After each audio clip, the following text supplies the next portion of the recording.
Bismillahirrahmanirrahim. Assalamu alaikum everyone. Welcome to Naim's Virtual Academy. This is English instructor Imran Abbasi. अच्छा दोस्तों, असां पढ़ूं पिया रीडिंग कॉम्प्रीहेंशन जे हवाले सां, ठीकु आहे। फस्ट लेक्चर में मां तव्हांखे रीडिंग कॉम्प्रीहेंशन जो पूरो हिकिड़ो डिटेल में मां इंट्रोडक्शन ॾिनो, ठीकु आहे। त रीडिंग कॉम्प्रीहेंशन चइबो छा के आहे, ठीकु आहे, कहिड़े हिसाब सां हिननि में जेको आहे सो सुवाल पुछा वेंदा आहिनि, कहिड़े हिसाब सां, ऐं मेन शयूं कहिड़ियूं असांखे ॾिसणियूं हूंदियूं आहिनि जॾहिं असां रीडिंग कॉम्प्रीहेंशन कंदा आहियूं, ठीकु आहे। हाणे जॾहिं तव्हां रीडिंग कॉम्प्रीहेंशन कंदा आहियो त कुझु अहिड़ियूं ॻाल्हियूं हूंदियूं आहिनि जेके तव्हांखे ड्यूरिंग माना कुझु अहिड़ियूं एक्टिविटीज़ हूंदियूं आहिनि, माना टिनि क़िस्मनि जूं एक्टिविटीज़ हूंदियूं आहिनि हिन में, ठीकु आहे। हिकिड़ी हूंदी आहे प्री रीडिंग कॉम्प्रीहेंशन एक्टिविटीज़, ॿी हूंदी आहे during reading comprehension activities, T हूंदी आहे पोस्ट रीडिंग कॉम्प्रीहेंशन एक्टिविटीज़। हाणे असां पढ़ूं था त माना पहिरें लेक्चर में पढ़ियासीं प्री रीडिंग कॉम्प्रीहेंशन, हाणे पढ़ंदासीं ड्यूरिंग रीडिंग कॉम्प्रीहेंशन। पोइ माना पोस्ट रीडिंग माना प्री रीडिंग कॉम्प्रीहेंशन माना कॉम्प्रीहेंशन करण खां पहिरियां तव्हांखे जीअं प्रैक्टिस आहे, माना कहिड़े हिसाब सां प्रैक्टिस करणु खपे, उन जा मां तव्हांखे ट्रिक्स बि ॿुधायूं, ॿ टे हाणे बि ट्रिक्स ॿुधायां थो वधीक। ड्यूरिंग रीडिंग कॉम्प्रीहेंशन तव्हांखे छा करणु खपे, जीअं तव्हांजो टाइम बि वेस्ट न थिए ऐं तव्हांखे पंहिंजे सवालनि जा जवाबात बि मिली वञनि ऐं तव्हांजे लाइ वधीक ॿी जेको आहे सो आसानी थी वञे, सही आहे। त उन हवाले सां हाणे असां जेको आहे सो अॻिते वधंदासीं। त इनमें ॾिसो इसेंशियल रीडिंग स्किल्स और स्ट्रेटजीज़, माना जॾहिं तव्हां रीडिंग कयो था त इसेंशियल माना तमामु ज़रूरी जेके स्किल्स थींदा आहिनि, स्ट्रेटजीज़ थींदा आहिनि, असां हाणे उन्हनि जे बारे में ॻाल्हाईंदासीं। तव्हांखे कहिड़ियुनि शयुनि जो ख़ासि तौर ते ख़्यालु रखिणो हूंदो आहे जॾहिं तव्हां रीडिंग कॉम्प्रीहेंशन कयो था। सभ खां पहिरियां ask questions related to the text. हाणे जेको तव्हां टेक्स्ट पढ़ो था, मिसाल तौर ते हाणे तव्हांजी रीडिंग कॉम्प्रीहेंशन अची वई आहे, तव्हांजे पहिरीं सेंटेंस में आहे मिसाल तौर ते पॉलिटिक्स, ठीकु आहे, या पॉलिटिक्स आहे, या असां पॉलिटिक्स खे थोरो साइड लाइन कयूं था। तव्हांजी पहिरीं जेको आहे सो आहे उहो विलेज लाइफ ते तव्हांजो हिकिड़ो टेक्स्ट आहे, ठीकु आहे। हाणे विलेज लाइफ ते तव्हां शुरू में पढ़ियो त बाबा हाणे जेको रीडिंग कॉम्प्रीहेंशन आहे विलेज लाइफ ते आहे, त तव्हां विलेज लाइफ ते पहिरियों सुवाल पुछी वञो पंहिंजो पाण खां, what happens in village life, what are the advantages of village life, disadvantages of village life, what are the main and the striking things from village life, why it is lovable and why it is hateable, for example, माना छो village life में माण्हू रहंदा आहिनि, छो उहे city life में migrate न कंदा आहिनि, छो सिटी लाइफ विलेज लाइफ खां जेको आहे सो सिटी लाइफ इंफ्रास्ट्रक्चर जे हवाले सां, डेवलपमेंट जे हवाले सां पंहिंजो पाण खां थोरा क्वेश्चन पुछो, जीअं तव्हांजी माना मेमरी इंफॉर्मेशन माना रिफ्रेश थी वञे, ठीकु आहे। इहो हिकिड़ो तरीक़ेकार आहे। ॿियो, use a point to separate main ideas from ordinary ideas. मां तव्हांखे लास्ट लेक्चर में ॿुधायो त माना तव्हांखे ॿिनि क़िस्मनि जा मार्कर यूज़ करणा आहिनि, ठीकु आहे। हिकिड़ो हुजे या पेंसिल कयो या मुख़्तलिफ़ रेड ऐं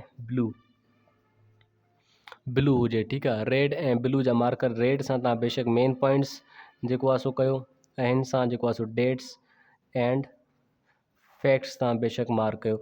आर्डनरी पॉइंट्स खे तव्हांखे टच न करिणो आहे, माना जंहिंखे तव्हां मार्क नथा कयो उहे आर्डनरी पॉइंट्स आहिनि, माना उहे कंहिं ॻणप में ई न आहिनि, उहे तव्हांजे जवाबनि जो हिसो बि न थींदियूं, ठीकु आहे। ऐं जेको आहे सो हीअ हाणे प्री जेको आहे सो रीडिंग कॉम्प्रीहेंशन टेक्निक आहे, एक्सपांड योर वोकेबलरी।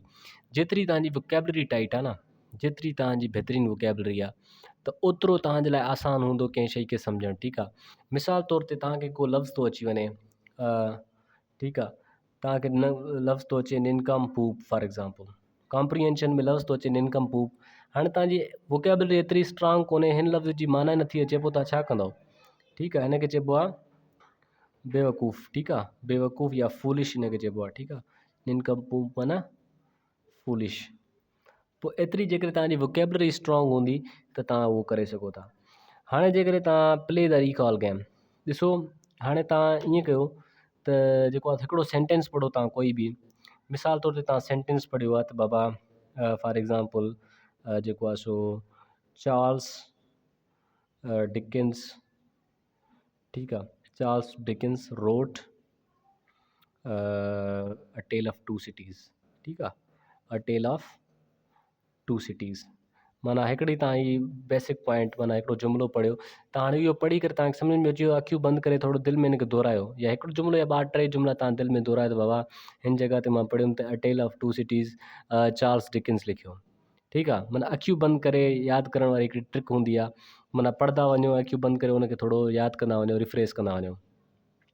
हाणे मां तव्हांखे ॿुधायां द टाइप्स ऑफ क्वेश्चन्स कहिड़ा हूंदा, या त हिन में हिकिड़ो टाइप्स हूंदो आहे ट्रू एंड फॉल्स जो, छा जो हूंदो आहे ट्रू ऐं फॉल्स, ठीकु आहे। तव्हांखे कोई बि माना हिकिड़ो जुमिलो ॾींदा त बाबा light travels faster than for example sound. ठीकु आहे, हाणे पोइ ॾींदा टी या एफ ॾींदा, त छा इहो सच आहे या फाल्स आहे? माना जेका लाइट आहे उहा साउंड खां माना जेको आहे तेज़ ट्रेवल कंदी आहे, पोइ इहो सच आहे, हक़ीक़त आहे? माना लाइट सभ खां वधीक माना तेज़ जेको आहे सो ऑब्जेक्ट आहे या हिकिड़ी सबस्टेंस आहे दुनिया काइनात में, त इहो ट्रू आहे। ॿियो तव्हांखां पुछंदा ट्रू फाल्स कया हुआ, हिकिड़ी तव्हांखे माना स्टेटमेंट ॾींदा त जीअं साॻियो ई साॻियो। पोइ सिनोनिम्स एंड एंटोनिम पुछी सघनि था, माना तव्हांखे पैराग्राफ मां कोई बि हिकिड़ो वर्ड तव्हांजो अंडरलाइन हूंदो, ठीकु आहे, जीअं मिसाल तौर ते हिकिड़ो वर्ड आहे मेरिटोरियस, हिकिड़ो वर्ड आहे तव्हांखे अंडरलाइन करे ॾींदा, ठीकु आहे। त हाणे हिन जी माना ॿुधायो। हाणे हिन जी माना तव्हांखे टेक्स्ट बेस्ड ॿुधाइणी आहे, कॉन्टेक्सचुअल ॿुधाइणी आहे। जीअं चवंदो आहे न, person who is famous for हिज क्वालिटीज़, कंहिं क्वालिटी जे करे को मशहूरु हुजे, माना मेरिटोरियस स्पीकर थींदा आहिनि, मेरिटोरियस राइटर थींदा आहिनि, मेरिटोरियस ओरेटर थींदा आहिनि, ठीकु आहे, मेरिटोरियस पॉलिटिशियन थींदा आहिनि, फिलैंथ्रोप थींदा आहिनि, फिलैंथ्रोप, ठीकु आहे, मेरिटोरियस फिलैंथ्रोप, ठीकु आहे, माना उहे जेके इंसान ज़ात जी भलाई कंदा आहिनि, ठीकु आहे, यानी कि सोशल वर्कर, यानी सोशल भलाई जेके कमु कंदा आहिनि इंसान जे। त वोकेबलरी तव्हांखो पुछी सघनि था। टाइटल ऑफ पैसेज तव्हांखो इम्पोर्टेंट सुवाल हूंदो आहे सभ में, ठीकु आहे, टाइटल ऑफ पैसेज। हाणे जेको तव्हां पैसेज पढ़ो था ॿुधाईंदो त बाबा हाणे ॿुधायो त कहिड़े टॉपिक ते लिखियलु आहे, त तव्हांखे उहो बि ॿुधाइणो पवंदो त बाबा पॉलिटिक्स ते लिखियलु आहे, हिस्ट्री ते लिखियलु आहे, लिटरेचर ते लिखियलु आहे, लिंग्विस्टिक्स ते लिखियलु आहे, साउंड ते लिखियलु आहे, स्पीच पैटर्न ते लिखियलु आहे, ठीकु आहे, ग्रामर ते लिखियलु आहे, फॉर एग्ज़ाम्पल प्रीपोजिशन ते लिखियलु आहे, ठीकु आहे, मैरिज ते लिखियलु आहे, ठीकु आहे, या लव ते लिखियलु आहे, ठीकु आहे, या फ्रेंडशिप ते लिखियलु आहे। तव्हांखे कोई बि तव्हांखे टॉपिक छा हूंदो आहे? टॉपिक हिकु वर्ड बि थी सघे थो, वर्ड माना या 5 वर्ड्स या 5 वर्ड्स जो हिकिड़ो फ्रेज़ थी सघे थो। माना टॉपिक कॾहिं सेंटेंस न हूंदो आहे, पूरो सेंटेंस कॾहिं बि टॉपिक कंहिं पैराग्राफ जो न हूंदो, ठीकु आहे, ॻाल्हि एतिरी यादि रखणी आहे तव्हांखे। हाणे चवंदा while reading keep visiting questions. हाणे ॿ तरीक़ा आहिनि, हिकिड़ो त तव्हां हाणे मिसाल तौर ते तव्हां वटि पैसेज मौजूदु आहे, त तव्हां पहिरियों क्वेश्चन्स पढ़ी वञो, ठीकु आहे, त क्वेश्चन्स कहिड़ा आहिनि, त क्वेश्चन्स में छा छा पुछियो वियो, उन क्वेश्चन्स खे रखी करे तव्हां दिमाग़ में रखी करे पोइ तव्हां उनजी रीडिंग स्टार्ट कयो।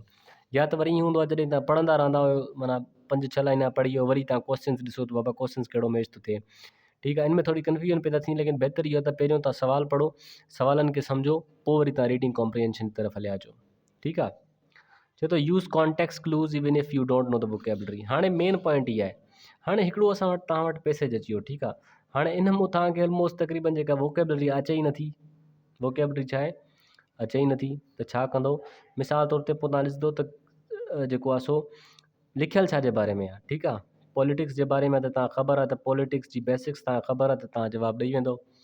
पोइ तव्हां ॾिसंदो फॉर एग्ज़ाम्पल थियल डिफॉरेस्ट्रेशन ते लिखियलु आहे, डिफॉरेस्ट्रेशन ते, ठीकु आहे, डिफॉरेस्ट्रेशन ते लिखियलु आहे, मिसाल तौर ते जेका असांजी जेको आहे सो वणकारी खे माना जेको शजरकारी खे ख़तमु कयो थो वञे, वण कटिया था वञनि, ठीकु आहे, हिनखे डिफॉरेस्ट्रेशन चइबो आहे।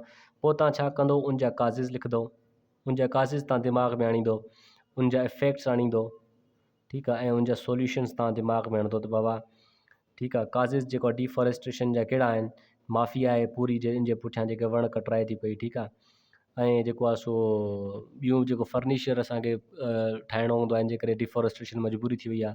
इफेक्ट्स उनजा वायुमंडल कहिड़ा आहिनि बाबा, ठीकु आहे, हीट ऐं टेम्परेचर वधंदो थो वञे, ठीकु आहे, ऐं कार्बन डाइऑक्साइड एनवायरनमेंट में वधंदी थी वञे, ठीकु आहे।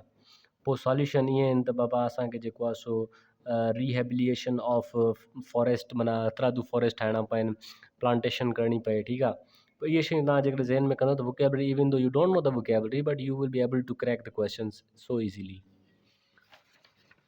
Look for the main idea मां तव्हांखे पहिरियों ॿुधायो, माना जेकॾहिं तव्हांखे टाइम आहे त पहिरियों तव्हांजी समरी लिखो, लेकिन इहो हिकिड़ो जनरल पॉइंट आहे। स्कैनिंग ज़रूरु कजो, ठीकु आहे, उनखां पोइ रीडिंग इंटेंसिव रीडिंग आहे, focus on ideas rather than words for answers. मां हाणे तव्हांखे हीउ जेको सॼो निज़ाम आहे न, स्किमिंग जो, स्कैनिंग जो, इंटेंसिव रीडिंग जो, त हीअ हाणे तव्हां वॾा जेको आहे सो डिटेल्ड कॉन्सेप्ट्स आहिनि, इहे तव्हांखे माना थोरे लेक्चर में सम्झ न ईंदा, इन जे मां ॿियो लेक्चर ठाहियां थो, ठीकु आहे। Focus on words ideas rather than words for answers. जॾहिं तव्हां आंसर लिखो न त पोइ तव्हां वर्ड्स ते फोकस न कयो, तव्हां डायरेक्ट माना जेको आहे सो आइडियाज़ ते फोकस कयो, ठीकु आहे। Thanks so much for watching.